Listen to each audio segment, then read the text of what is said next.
Hey, what's going on, everyone? Welcome back to iHartSports. It's that time of week again. Power rankings for the NFL. It's the second edition so far this season.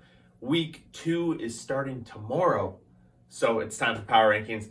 Week 1, let's be honest, it was awesome. There wasn't a lot of controversy, a lot of games played, and a lot of unexpected wins, but also a lot of expected wins along the way. So I didn't hold too much into some of the teams if they had a poor week 1, but they still were projected to be pretty good at the beginning of the season. I didn't hold it against them too much. But other teams I watched and I was a little shocked, and I might have held it against them a little bit more than others. So hopefully you guys enjoy this. Let me know what you guys think at the end. And don't forget, subscribe to the channel. We do baseball, we do hockey, we do football all season long, and we're just starting to grow. So welcome everyone to the channel. Let's kick things off with the bottom. I don't know why last week I didn't have them last, but it's the Jacksonville Jaguars. I should have realized, what was it? They lost 16, 17 in a row going in to play Houston this week. A team that is expected to be last, but Tyrod Taylor, a little bit underrated, I think, and he handled the Jaguars, who continue to lose. Trevor Lawrence making his debut. Didn't perform super well, but also didn't disappoint. There might be some highlights coming forward for the Jaguars. They might not stay last all season, but at least for now, they are. 31. We have the New York Jets. Same kind of story. Last season, they were the worst. Next to the Jaguars, of course. And they put up a fight. They were pretty much behind Carolina all week, all game until the end. They got within one score, couldn't get the onside kick, still lost, and I suspect they're going to be the bottom of the AFC East the rest of the way. Number 30, the Detroit Lions. I think a little bit further down than last week. They were getting blown out by the 49ers before they made a game of it, and they actually had a chance at the end somehow, but not too much else going for them. I don't know what else to say other than that. Number 29. The New York Giants. They played Denver, and they didn't look good at all, at least on offense. Daniel Jones still has trouble holding onto the ball for sure, and they were playing a team that I didn't have ranked too high going into last week. They did surprise me a little bit, Denver, but they got pretty much handled by Denver's defense and couldn't get any offense going. Barkley didn't get a lot of touches coming back from his injury.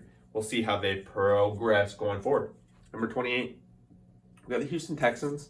Still not expecting them to make a huge splash in the division, but honestly, this is a team that might be underrated, and we could see them making steps, definitely in the division. Like after watching Tennessee and Indy play this past week, the division could be up for grabs, but I'm not going to be sold off a win off Jacksonville. So until we see how they do this week, I'm going to keep them in that bottom row. Number 27, we got the Atlanta Falcons, and they did not look great. Couldn't really get anything going with Matt Ryan, and the Cardinals pretty much walked all over them. So Matt Ryan, pretty much the only highlight left on this Falcons team, and I don't suspect, given the division, they're going to have a lot going for them this year. And yeah, I don't know what else I can really say about that. Number 26, we got the Chicago Bears, and they pretty much got beat pretty hard by the Rams on the Sunday night game.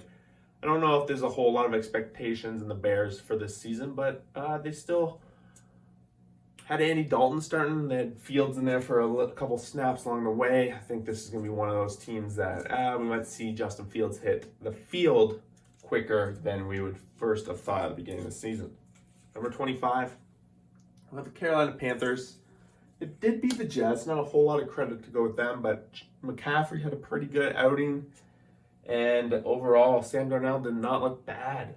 Still in the bottom half of the league for sure at this point. We're going to see how they bounce back when they actually play a team that isn't the New York Jets. Number 24, we got the Minnesota Vikings. Kirk Cousins could not carry the way against the Cincinnati Bengals, just falling behind early, trying to get back into it, but couldn't. Adam Thielen had quite a game.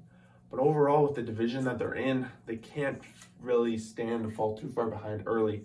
And that was a tough loss to have against a team that isn't like super expected to do well with the Bengals. So there's that. Number 23, we have the New England Patriots losing their first game of the season with Jones at quarterback. They kept it close with the Dolphins, and really it could have been one turnover away from winning, but losing a division game out of the gate against a team that they're somewhat on par with, but probably a little bit behind, puts them at the bottom two rows. Don't expect them maybe a 500 season at best, but yeah. Number 22, got the San Francisco 49ers. They look super good right out of the gates, but some injuries to running back, and now they're going to have to switch that up. And they fell apart a little bit down the stretch against a weak Lions team, so there is some concern there, considering I believe them to be in possibly the strongest division in the NFL in that NFC West. They're going to have to win a lot more games, and so that goes a little bit into the power rankings. Number 21, we got the Denver Broncos. We got a little bit of progress. Like, they were on the road. They had picked up a big win on the road against the Giants. Did lose Judy into an injury. It's probably expected to be a few weeks at least. At least it looks like it's only going to be a sprain. But Broncos, they're going to be at home. They're going to be dangerous. I'm not going to count them out as much now that they're starting to move up to the top 20.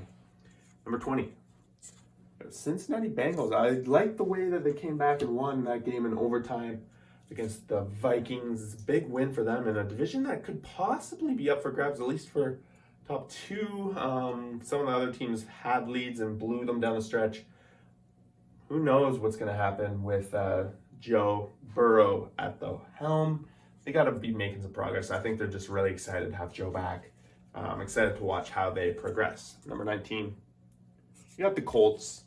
Pretty uneventful week for them. They did lose, but I didn't watch too much of the Colts game. Didn't follow that too much along. Still think they're kind of middling pack. They are in a weaker division, so they should pick up a lot more extra wins than some other teams chasing wild card.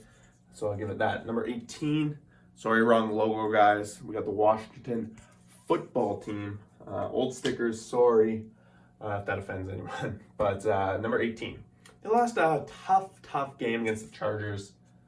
And they're going to be switching up Fitzpatrick going out in the game, of course. At the end of the day, their division and maybe on the weaker side, so at least they got that going for them. Put them right there, slate in the middle of the NFL. They're pretty much average. Great defense. Offense, maybe not so much. Number 17, same division.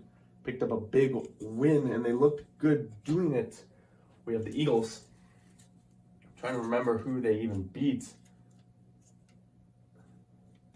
Honestly, it's slipping my mind right now, but they look good. The offense got going pretty early on that, and they didn't have to look back too much.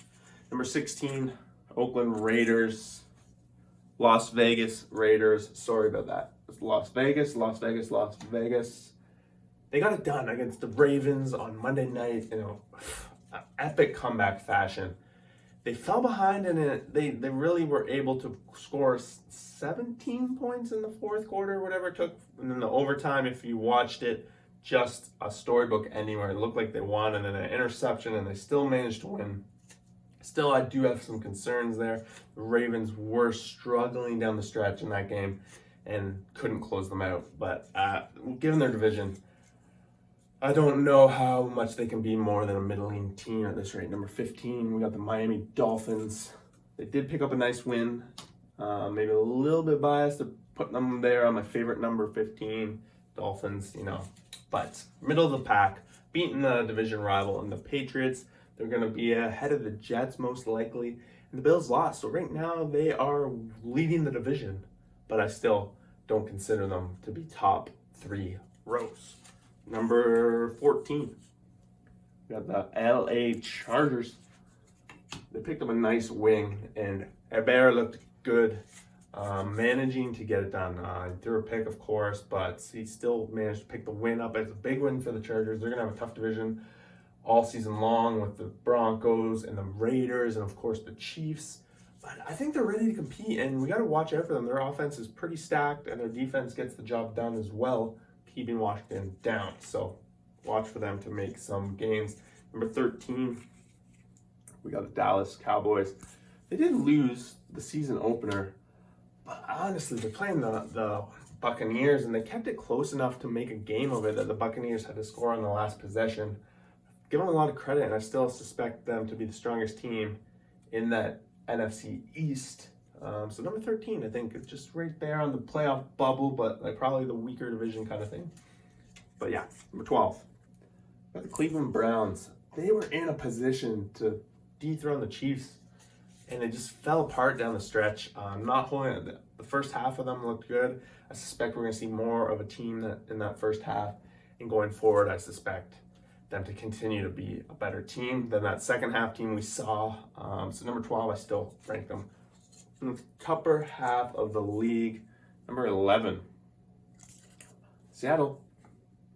Seattle picks up a big win on the road. Trying to remember I can't remember every single game who played who, but I think they played the Colts.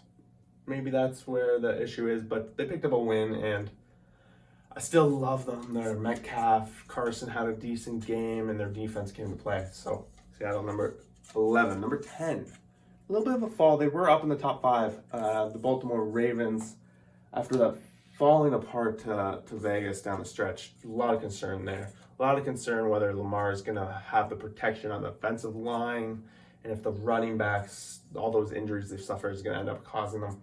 Right now, I'm going to suffer them there. We're going to see how week 2 goes. We could see them drop even further, or this kind of might be their new home right there at the 10-ish mark. Number 9, we got the Tennessee Titans, who had a tough game against the Arizona Cardinals. And the Cardinals came out firing against them. They were playing from behind, so they never really got to get Derrick Henry going in this game. We're going to see how they respond, but I'm not going to hold it too much against them. They were playing a tough opponent. They got shut out, and they had to go to a game plan likely that they weren't planning to go to as early as they did. And that puts them at number 9. Number 8, got the Green Bay Packers, going from Final Four last year to getting spanked on opening weekend. Again, I'm not going to hold it too much, but there are some concerns there. Couldn't get the offensive going. Aaron Rodgers didn't look great. It's just a week 1 again, so I'm not going to hold too much against them. But number 8 for them. Number 7, the team that beat them, the Saints. I think I had the Saints a bit too low and underestimated how much a quarterback's going to make a difference. Sure, Jameis Winston isn't the quarterback everyone wants on their team. There's a lot of concerns with interceptions, of course. But we got to remember, Drew Brees was tailing down last year. He didn't look great. I think any quarterback put back there that is anyone around the team that the Saints have built on defense and all around is kind of in a position to succeed. So I kind of like the chances right now. Number 7 for the Saints. Number 6, we got the Buffalo Bills. Browns are falling off a little bit there. But Buffalo Bills at 6, they had a tough match, and their offense just could not get going against the Steelers. At home, they were kind of shut out. Josh Allen was kind of shut out. This is one of those examples. I'm not putting too much weight into week 1. We'll see how they respond. But of course, if they start 0-2, we can see them dropping rather quickly, depending on how their showing goes. But 6 for now. Number 5. The Arizona Cardinals. I just liked how they played. Their defense was awesome. Kyler Murray looked really good. Overall, they beat a top team in the Tennessee Titans. Sorry, the Browns just do not want to stay up, and now I'm knocking down the Bills as well. But yeah, Cardinals 5. I think there's not a whole lot else to say. They look good. They're in a tough division, though. They're going to have teams to compete. They've got Seattle right behind them. And San Francisco, like I said, I kind of held it against them. They're in such a tough division. Number 4, we got the Steelers. I don't know if this is one that is sustainable, but they were up in the top 8 before, and then they beat Buffalo, who I had ahead of them. So I think, given how their defense played, if Roethlisberger can just control the game and get the ball to his wideouts, the running backs are pretty solid. I think they're in a position to be a pretty solid team and pick up 12 wins on the year. I think 4 is not out of the question long term. Number 3, the LA Rams, and bringing in Stafford might have been the answer. They looked good on Sunday night. Of course, they played the Bears. Not a big feat, but a lot of confidence in this Rams team, who was in the Super Bowl 2 years ago.